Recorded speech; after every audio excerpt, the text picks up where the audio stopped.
आपने इंडिया के अंदर ये नोटिस करा होगा कि अनएम्प्लॉयमेंट काफी तेजी से बढ़ा है। बेरोजगारी इस तरह बेरोजगार हो गए हैं। रिश्तेदार परिवार नौकरी सारे छूट गए, हम क्या कुछ लायक नहीं रहे सर।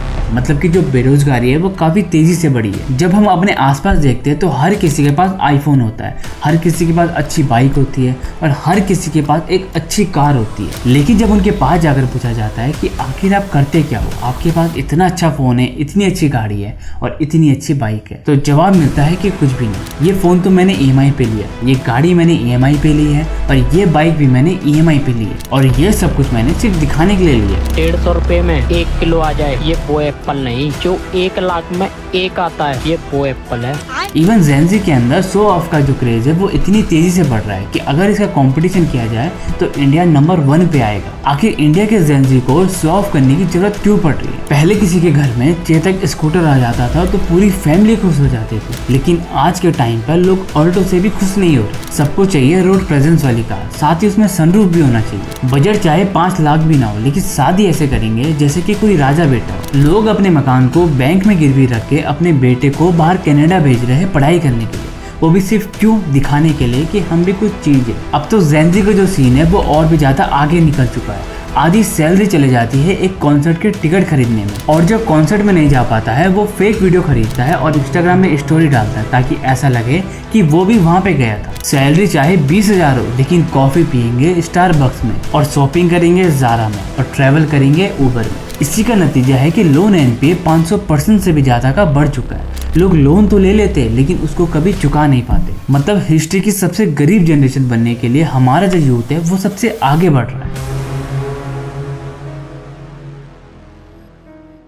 ये सब कुछ सिर्फ शो ऑफ के लिए हो रहा है और असली गेम तो ये है कि लोग अपने लाइफ गोल को और फाइनेंशियल प्रायोरिटी को भूल चुके हैं, और वो भी सिर्फ क्यों? सिर्फ दिखावे के लिए। अब आपको लग रहा होगा कि ऐसा कुछ भी नहीं है, लेकिन एक बार आप खुद इस चीज को ऑब्जर्व करके देखो, आपको जो सच्चाई है वो समझ आ जाएगी। आजकल सबसे बड़ी प्रॉब्लम है कि लोग शो ऑफ के चक्कर में अपनी फाइनेंशियल प्रायोरिटी को भूल रहे हैं। लोन में आईफोन खरीद रहे हैं, लोन में SUV कार खरीद रहे हैं और लोन में बाइक खरीद रहे हैं, लेकिन जिसकी हमारी लाइफ में एक्चुअल जरूरत है वो कभी भी नहीं खरीद। हमारी लाइफ का सबसे पहला गोल होना चाहिए था कि एक इमरजेंसी फंड बनाना और उसके बाद एक टर्म इंश्योरेंस खरीदना, ताकि जो हमारी फैमिली वाले हैं वो सिक्योर हो जाए। लेकिन इन सब को छोड़ के हम अपनी लाइफ को एक जबरदस्ती का लग्जरी लाइफ बना रहे हैं, जबकि उसकी जरूरत भी नहीं है। 1990s में इंडिया की जो इकोनॉमी है वो लिबरलाइज हुई। इसके बाद इंडिया का मार्केट फॉरेन ब्रांड के लिए खुल गया और हमारी जो इनकम है वो भी बढ़ने लगी। जिसके बाद हमारा लाइफस्टाइल है वो भी चेंज हो गया। मैकडोनल्ड, डोमिनोज, पिज्जा हट, LG, सैमसंग, इन सब की इंडिया में एंट्री की वजह से जो भारत के मिडिल क्लास के लोग हैं उनके लिए एक नया वर्ल्ड खुल गया। Home ground cafe coffee day भी 1996 में खुला। हुंडई, होंडा, MTV ने यूथ के कल्चर में एक नई डायरेक्शन दी। MTV ने यूथ के एस्पिरेशन और टेस्ट को इंटरनेशनल लेवल पे ले गया। 90s की बॉलीवुड मूवी ने शादी को एक ग्रैंड फेस्टिव बना दिया।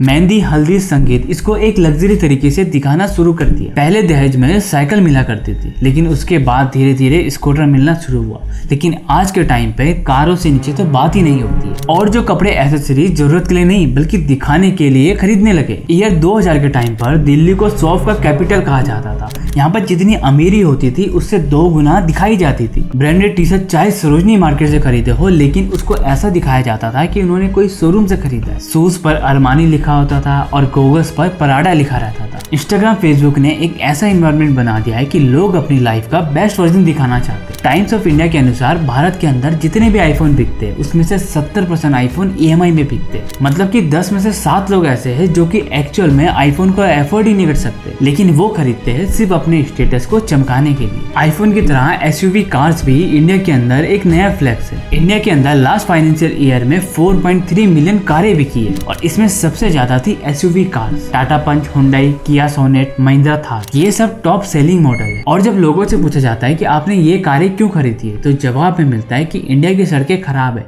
और हमें ज्यादा क्लियरेंस चाहिए। लेकिन रियलिटी में ये सिर्फ एक रोड प्रेजेंस के लिए खरीदी जाती है। ये दिखाने के लिए खरीदी जाती है कि हाँ, सामने से कोई अच्छा इंसान आ रहा है, एक अच्छा अमीर आदमी आ रहा है। इंडिया के अंदर SUV का जो क्रेज है वो इतना ज्यादा बड़ा है कि कंपनी को मजबूरन एक कॉम्पैक्ट SUV बनानी पड़ी है। असली ड्राइवर कन्वीनियंस और फ्यूल एफिशिएंसी सेकेंडरी हो गया है। जेनजी ने स्नैक कार्स और स्ट्रीट वेयर को को ऑब्सेशन बना दिया। नाइक, एडिडास, न्यू बैलेंस 10,000 से लेकर 1.5 लाख तक के जूते खरीदने का एक ट्रेंड चल चुका है। इंटरेस्टिंग बात यह है कि लोग ज्यादातर इसको दिखावे के लिए खरीद रहे, चाहे वो शूज कॉपी हो या फिर रेप्लिका, लेकिन उसमें ब्रांड होना जरूरी है। इंटरनेशनल कॉन्सर्ट जैसे कोल्ड प्ले, ईडी शेरन, दुआ लिपा इंडिया के अंदर एक मैसिव हाइप क्रिएट करते हैं कि स्टेडियम सोल्ड आउट, लेकिन सच्चाई ये है कि आधे से ज्यादा ऑडियंस को यही नहीं पता है कि आखिर ये बैंड करते क्या है। सोशल मीडिया ने इसे और भी ज्यादा एम्पलीफाई किया। इंस्टाग्राम के अंदर ऐसे फेक अकाउंट है जो कि आपको पैसे के बदले एक कॉन्सर्ट की स्टोरी में टैग कर देंगे। मतलब कि आपको घर बैठे ये दिख सकता है कि आप 10,000 वाली टिकट लेकर एक कॉन्सर्ट के अंदर गए थे। और ऐसे ही आज के टाइम पे प्री वेडिंग का जो ट्रेंड है वो भी काफी ज्यादा चल रहा है। आज के टाइम पर ऐसे स्टूडियो बनाए गए हैं जिसके अंदर अलग अलग लोकेशन पे हम शूट कर सकते हैं, जिसके लिए हमें कहीं भी जाना नहीं पड़ेगा। हम सिर्फ एक ही स्टूडियो के अंदर सारी जगह के लोकेशन का शूट कर सकते हैं और ये दिखा सकते हैं कि हम भी अलग अलग जगह जाकर हमने शूट किया है। शो ऑफ कल्चर का सबसे बड़ा नुकसान ये है कि लोग फाइनेंशियल क्राइसिस में धंसते चले जा रहे हैं। आरबीआई डाटा के अनुसार पिछले साल क्रेडिट कार्ड के डिफॉल्टर में 18% की ग्रोथ देखने को मिली है। 2020 से 2024 तक क्रेडिट कार्ड का जो एनपीए है वो 500% से ज्यादा बढ़ा है। इसका सबसे बड़ा रीजन है कि लोग अपनी लाइफस्टाइल को एक लग्जरी दिखाने के चक्कर में कई सारा लोन ले लेते हैं। अब जब उनकी जो सैलरी आती है वो ईएमआई को भरने के लिए भी कम पड़ जाती है, जिसके बाद वो क्या करते हैं कि उस लोन को चुका नहीं पाते हैं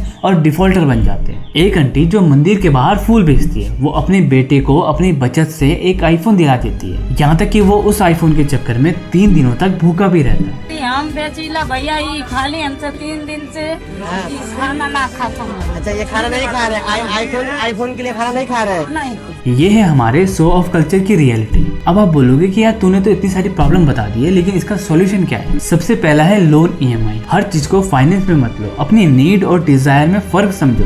दूसरा है इम्पल्स बाइंग से बचो। ऑनलाइन कुछ खरीदने से पहले 2-3 दिन तक सोचो, मैक्सिमम टाइम आपको लगेगा कि हाँ यार इसके बिना तो काम चल सकता है। तीसरा है एक्सपेंस ट्रैकिंग। अपना हर दिन का 1-1 रुपए का खर्चा लिखो। आप कुछ भी चीज खरीदते हो तो उसका एक ट्रैक रिकॉर्ड रखो और 20 दिन में आपको अंतर देखने को मिल जाएगा। तीसरा है कैश ट्रांजैक्शन। जब से हमारे देश में यूपीआई लॉन्च हुआ है तब से हमारी जो लेन देन की प्रोसेस है वो काफी तेज हुई है और उसके साथ साथ जो हमारी स्पेंडिंग है वो भी काफी तेज हो चुकी है। इसलिए आप कैश में ट्रांजैक्शन करो जिससे कि आपको पता चल पाए कि आपका पैसा आखिर जा कहाँ रहा है। अब 5वां है सोशल मीडिया। कोशिश करो आपसे जितना हो सकता है कि आप सोशल मीडिया से दूर रहो। अगर आप एक हफ्ते तक सोशल मीडिया से दूर रह गए तो आपको समझ आ जाएगा कि हाँ यार पहले क्या था और अब क्या है। अगर आप सिर्फ एक हफ्ते तक इंस्टाग्राम, फेसबुक से दूर रह गए तो आपकी जो सोचने की क्षमता है वो काफी ज्यादा बढ़ने लगेगी। और लास्ट है इंश्योरेंस। देखो आपको लगता होगा कि इंश्योरेंस लेके क्या ही फायदा है, क्योंकि कंपनी तो लास्ट में किसी न किसी बहाने से रिजेक्ट ही कर देती है। देखो जब आप इंश्योरेंस खरीदते हैं तो आप सही तरीके से, सही नॉलेज के साथ नहीं खरीदते हो, जिसकी वजह से आपका जो क्लेम होता है वो रिजेक्ट हो जाता है। देखो जब भी आप इंश्योरेंस खरीद रहे हो तो आप क्या करो, आपके अंदर जो भी दिक्कत है, जो भी प्रॉब्लम है या फिर आप कुछ भी चीज करते हो